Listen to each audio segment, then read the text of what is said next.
Welcome to the Slop Farm. Enjoy the video. In this video, I will explain how to make kombucha with store-bought kombucha.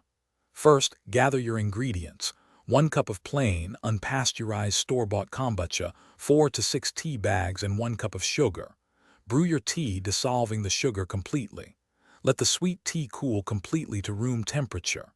Then, gently pour the cooled sweet tea into a clean, large glass jar.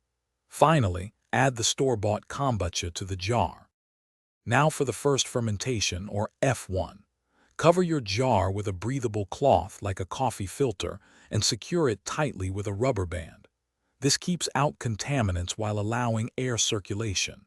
Place the jar in a warm spot, ideally between 70 and 80 degrees Fahrenheit. Let it ferment for 7 to 14 days.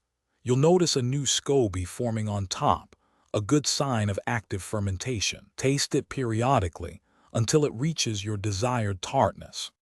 Once your F1 is complete, it's time for the second fermentation, or F2, where you add flavor and carbonation.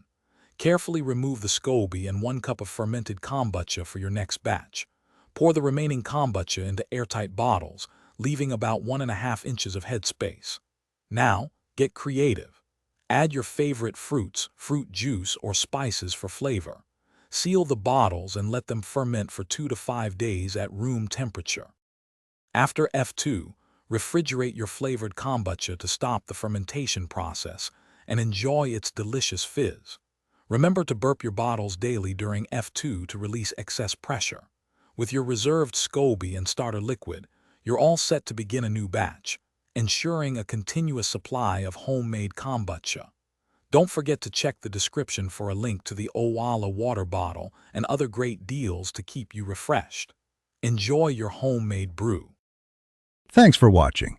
Consider subscribing if we helped you today.